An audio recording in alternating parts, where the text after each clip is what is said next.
Est-ce que tu te demandes quels outils et quelles plateformes utiliser pour créer ton site internet? Si c'est le cas, aujourd'hui je te propose de te faire un comparatif entre le builder Divi qui est utilisable sur WordPress et la plateforme Showit qui te permettra de créer un site internet hyper facilement sans technique ni tracas. Bienvenue dans cette nouvelle vidéo, je suis Charlène, la créatrice de la boutique de templates Showit, Template Market. Et aujourd'hui, je vais te montrer directement, pour que ça te parle, une démonstration entre le builder Divi sur WordPress et la plateforme Showit.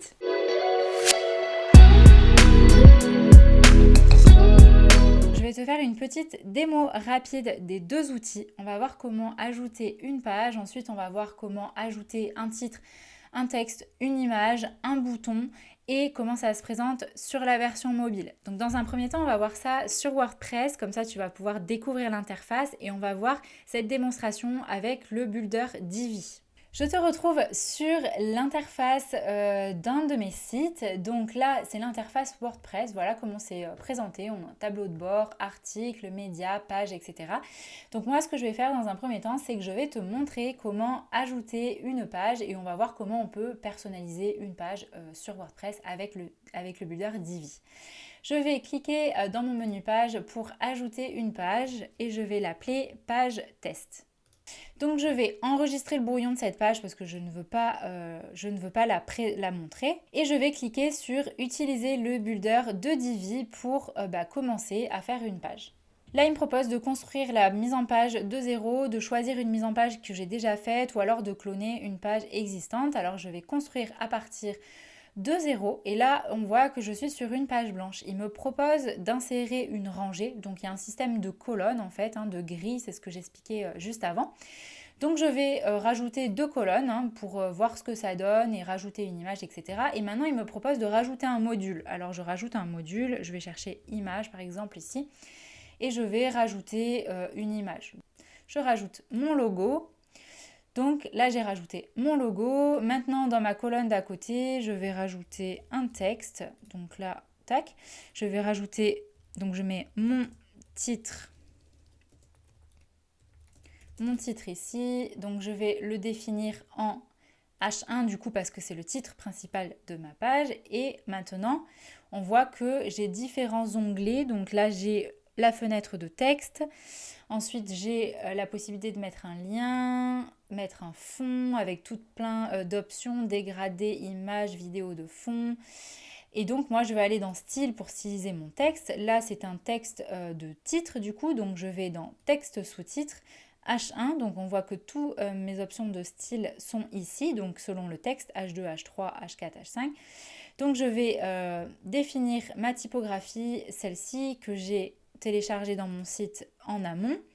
Donc je peux donner différents paramètres. Je peux changer la taille, donc je vais le laisser en 30 pixels par exemple, l'espacement des lettres, rajouter des effets. Donc il y a vraiment tout plein d'options. Je peux, là c'est les fenêtres de dimensionnement, la hauteur et espacement, donc les marges internes, les bordures.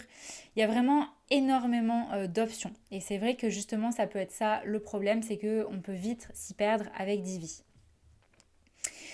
Donc du coup, je vais enregistrer ce titre, je vais rajouter un autre texte du coup, je rajoute un texte ici, je vais dans style et je vais agrandir un petit peu le texte parce que là, il est en 12 pixels. Donc je vais le mettre en 18 pixels, je vais changer la hauteur de ligne pour que ça soit un peu plus aéré. Là, je vois qu'il y a un espace qui me plaît pas trop, donc je peux réduire comme cela en faisant glisser par exemple. Et maintenant, je vais rajouter un bouton d'appel à l'action. Donc ici, mon bouton, je peux aller dans style, bouton, utiliser des styles personnalisés, donc changer la taille du texte. Je peux en cliquant ici sur la petite roue par exemple, changer l'état au hover, donc c'est-à-dire quand on survole le bouton. Donc là je le mets en jaune quand je survole et là je le mets en normal, donc là on voit que ça change. Je peux faire tout plein de choses, le mettre en forme de rond aussi si je veux, changer l'espacement entre les lettres. Donc je vais le laisser comme ça et je vais rajouter ici, donc je retourne dans l'onglet contenu, dans l'onglet lien, je vais rajouter mon adresse https x.com, peu importe. Je mets test.com. Voilà, donc ça, ce sera mon lien. Pour modifier les éléments de place, je peux venir les faire glisser les uns en dessous des autres. Ici, on voit que l'image n'est pas trop centrée, donc je vais venir style alignement, la mettre au milieu. Hop, et maintenant, voilà, on voit que j'ai construit mon interface et je vais venir regarder ce que ça donne en version iPad ici ou en version mobile. Donc quand on respecte plus ou moins les grilles de Divi, c'est ok, mais souvent quand on fait des modifications avec des marges, etc., il arrive que le contenu responsive du coup soit complètement à retravailler, du coup qu'il faille modifier pas mal de choses. Là du coup j'ai fait une mise en page, un truc très simple, donc il n'y a pas besoin d'y toucher. Si je veux modifier la taille de ce logo, je vais devoir venir ici, style, dimensionnement, et je vais devoir changer, donc pas ce premier largeur, mais largeur maximale ici, je vais venir lui donner une dimension en pixels, donc je vais dire 50 pixels. Donc là, c'est un petit peu trop petit, je vais le mettre 250 pixels par exemple. Voilà, donc j'ai changé la taille. Si je veux rajouter une image de fond dans ma section, alors c'est ça la différence avec Divi, c'est que là, on a une section. Dans une section, on a des colonnes et dans chaque colonne, on a des éléments. Donc du coup, il y a des paramètres dans chaque élément. Et encore ici, si je clique sur cette rangée finalement, dans cette rangée, il y a 2 colonnes. Donc je vais avoir les paramètres pour chacune des colonnes. Donc il y a vraiment des paramètres partout. Je peux venir mettre une couleur de fond, par exemple, sur cette colonne en allant ici, fond. Mais du coup, ça ne donne pas de couleur de fond à mon autre encart. Là, j'ai donné une couleur de fond à cette première colonne-là, qui correspond à cette première colonne-là, mais pas à cette deuxième colonne. Voilà, donc ça, et maintenant, par exemple, ici, je peux venir donner une couleur de fond à ma section générale, et ça donnera une couleur de fond comme cela. Ou alors donner une couleur de fond générale. Voilà donc grosso modo comment ça fonctionne au niveau de Divi. Sachant que pour le responsive, je vais venir du coup passer en mode responsive comme ça. Ce qui me dérange un peu plus, c'est qu'il est très fréquent que finalement quand on a fini de faire notre responsive sur Divi en version mobile et qu'on va voir depuis notre navigateur, depuis notre téléphone, souvent il y a des petits problèmes de marge parce que c'est pas exactement à la bonne taille, donc ça donne jamais vraiment pareil, c'est jamais vraiment le rendu final qu'on a là avec Divi. Donc au niveau du responsive, c'est là où c'est un petit peu plus compliqué avec Divi, c'est que là par exemple, si j'avais mis ça en pleine largeur, donc ici je le donne à 100% de largeur, on voit que j'ai plus de marge. Donc il va falloir que je vienne modifier les paramètres responsive. Donc si je vais ici dans ma colonne, je sais que ça c'est ma deuxième colonne qui correspond au texte. Je vais dans style, espacement. Et ici, je vais devoir cliquer sur le petit mobile pour modifier la version mobile. Donc je vais mettre par exemple 3% de marge sur les côtés. Non, pas 3 pixels, 3%. Donc voilà, et on voit que ma marge se rajoute. Donc là, si j'en rajoute, ça se rajoute également. Par contre, il va falloir modifier du coup la version tablette également parce que je ne l'ai pas modifiée. Donc là, je vais mettre 3% pour la version tablette. Mais il faut bien penser à chaque fois cliquer sur chaque élément. Et ça, c'est partout. Donc si je veux rajouter une bordure que en mobile, si je veux changer la couleur de la bordure que en mobile, il faut vraiment sur chaque élément qu'on modifie, penser au mobile et à l'iPad du coup parce que ça sera vraiment sur chaque élément qu'il faudra modifier la version mobile et iPad si besoin. Donc une fois que c'est fait, j'enregistre le brouillon et je publie ma page par exemple et je peux, voilà, là je quitte le builder de Divi et je vais pouvoir la prévisualiser. Donc voilà ce que ça donne. Maintenant, je te retrouve sur l'interface de Showit. Donc comme cela, ça peut faire un petit peu peur, mais tu verras que finalement, c'est beaucoup plus intuitif et beaucoup plus simple. Alors pour créer une page, on va aller de ce côté-là. Voici comment ça se passe au niveau de Showit. Tu as toutes tes pages ici. Donc là, on est sur le template d'Emeter avec toutes les pages qui sont incluses dans le template. Tu as les pages WordPress, du coup, le blog, les pages par catégorie de blog, le modèle d'article articles de blog. Et après, il y a les side canvases. Donc les side canvases, c'est des modules qui sont globaux sur différentes pages. Du coup, tu vas avoir besoin de les modifier qu'une seule fois à un seul endroit et ça va se modifier partout dans ton site. Donc ça, c'est génial pour gagner du temps.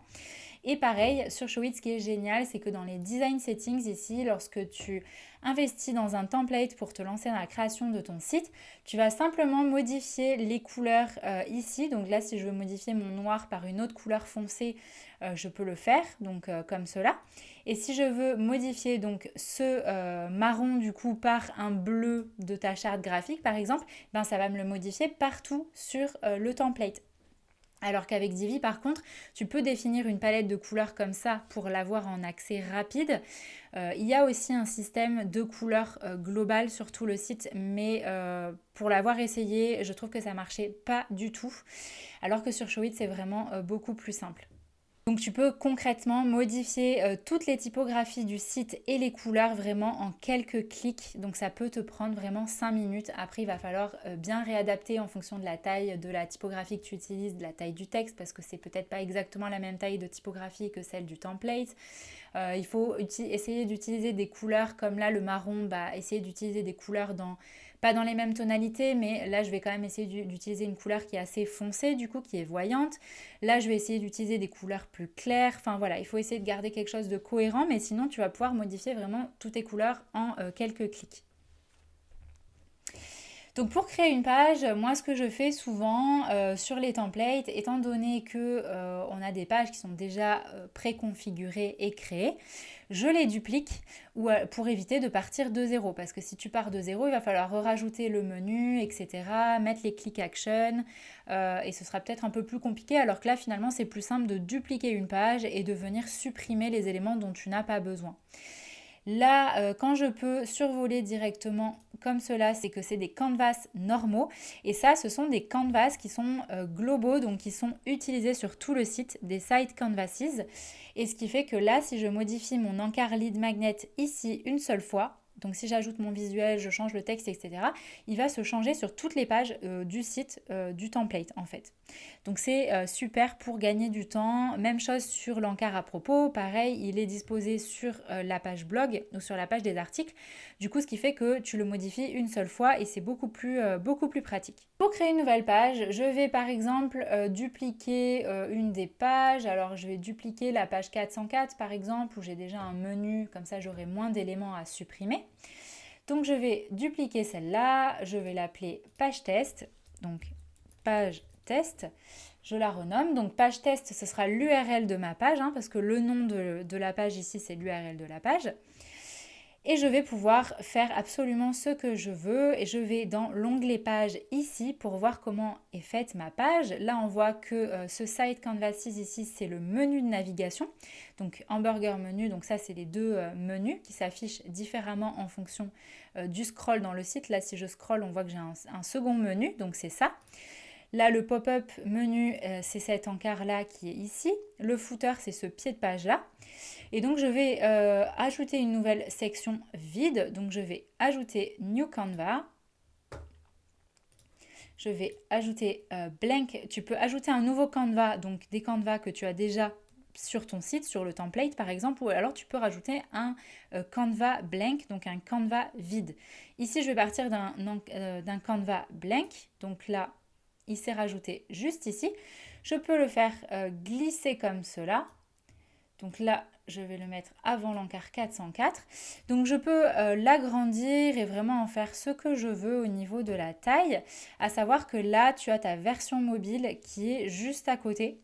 Et ce qui est génial avec Showit, c'est que dès que tu fais des modifications en version ordinateur après, elles ne seront pas effectives sur la version mobile. Donc c'est génial dans un sens et dans un autre sens, c'est pas forcément toujours génial parce que ce qui veut dire que tu vas devoir faire à peu près tes modifications 2 fois. Mais il y a quand même des raccourcis pour éviter d'avoir à faire tout en double, etc. Mais c'est vraiment bien parce que ça permet d'avoir une version mobile qui est hyper originale et qui est facile à modifier finalement sans avoir besoin de faire de regarder dans les paramètres techniques, de modifier les marges en pourcentage, etc. Donc là, je vais changer la couleur de mon background. Donc toutes les options se situent ici. Donc ma couleur de fond, je vais la mettre comme cela. Je vais rajouter une image, donc Media Library. Je vais aller dans le thème Déméter, par exemple. Je rajoute une image. Je vais venir la disposer comme je veux ici. Donc là, on voit qu'il n'y a vraiment pas de colonne. Comme je disais par rapport à Divi, c'est vraiment hyper libre. Tu peux rajouter tes éléments comme tu le souhaites. Alors que sur Divi, par exemple, je pouvais soit la mettre là, soit dans la colonne de droite, mon image. Mais je ne pouvais pas la mettre au milieu d'une colonne. Sinon, il aurait fallu que je prenne une rangée avec une seule colonne. Enfin, c'est plus compliqué. Donc, je rajoute mon image ici. Je peux en rajouter une autre, donc là je vais la rajouter ici. Et en plus de ça, par-dessus, je vais rajouter une autre image, donc c'est hyper facile. Je vais rajouter une image comme cela pour décorer un petit peu ma section. Je vais agrandir tout ça. Donc pour l'aligner vraiment, je vais inverser, je vais rajouter cette image comme ça, je vais bien la centrer au milieu et là je vais redimensionner un petit peu mon image et je vais rajouter ça par-dessus. Là il faut que je fasse passer par-dessus mon image pour qu'elle passe par-dessus l'autre et donc du coup je vais venir la centrer comme il faut. Ce que je vais faire, c'est que je vais récupérer un titre de mon template. Du coup je vais faire CTRL-C et CTRL-V ici pour être sûr de coller la bonne typographie et je vais vérifier dans les text properties que ça soit, là c'est un H1 donc on va dire que c'est mon titre principal, je vais le laisser en H1 donc je mets mon titre ici, tac, là j'ai mon titre et maintenant ce que je vais faire c'est que je vais copier-coller pareil ce paragraphe, du coup je fais CTRL-C, CTRL-V. Dans Text Style, je vais le mettre aligné à gauche et là, je vais mettre du texte. Voilà, donc là, j'ai mon encart de texte. Je peux le redimensionner comme je veux facilement. J'ai pas besoin de regarder du côté des marges, etc. Et maintenant, si je veux copier-coller un bouton, en fait, je vais tout simplement récupérer le bouton qui est ici et je vais venir le copier-coller. Si j'étais partie, alors, pour bien aligner tout ça ensemble, donc lui, je vais l'aligner à gauche et je vais faire comme cela et je vais faire aligner comme ça. Et lui, je vais l'aligner aussi comme cela. Et maintenant, je prends tout ça comme sur Canva et je le mets au milieu de mon Canva. Voilà. Et si j'avais voulu partir de zéro, j'aurais perdu un petit peu plus de temps parce qu'il aurait fallu donner du style à mon titre, etc. Mais sinon, j'aurais fait title, par exemple. Pas title parce que ça, c'est le style que j'ai défini. Donc, j'aurais fait heading. J'aurais mis mon titre ici. Donc ça, c'est par rapport aux paramètres que tu as définis dans tes design settings. J'aurais fait rajouter paragraphe. Donc, j'aurais eu mon texte paragraphe ici. Et pour les boutons, j'aurais rajouté un rectangle que j'aurais redimensionné comme ça, comme je le veux. Mais du coup, quand tu utilises un template, il vaut mieux copier-coller les éléments. C'est juste un CTRL-C, CTRL-V. Comme ça, il garde le même style sur ordinateur et sur mobile, sachant que le style de ton template est déjà fait. Et ça te permet de garder la même hauteur de bouton et pour que ça soit cohérent visuellement. Donc là, j'aurais pu faire ça comme ça. J'aurais fait Shape Style, j'aurais changé la couleur et j'aurais rajouté un encart de texte ici. Donc par exemple, Subheading. J'aurais changé la couleur, tac, et j'aurais eu mon bouton ici. Voilà, donc c'est finalement très rapide, mais par contre, il aurait fallu tout redesigner en mobile, alors que là, le design mobile est déjà plus ou moins fait. Donc je te conseille, quand tu utilises un template sur Showit, de toujours faire comme cela. Donc là, ici, tu vois que mon design mobile, finalement, il est déjà fait. Il est déjà à la bonne taille, etc. C'est parce que j'ai copié-collé les paramètres, finalement, qui étaient déjà créés ici. Sinon, si tu pars vraiment de zéro, il y a une petite option qui s'appelle Layout mobile ici. Et ça va te permettre de récupérer, en fait, de restyliser les éléments et tu n'auras plus qu'à les organiser dans ta version mobile. Là, c'est déjà fait, donc je le laisse comme ça. Donc ce qui est génial avec Showit, c'est que ma version mobile, je peux vraiment la styliser comme je veux, ça n'a aucun impact ici.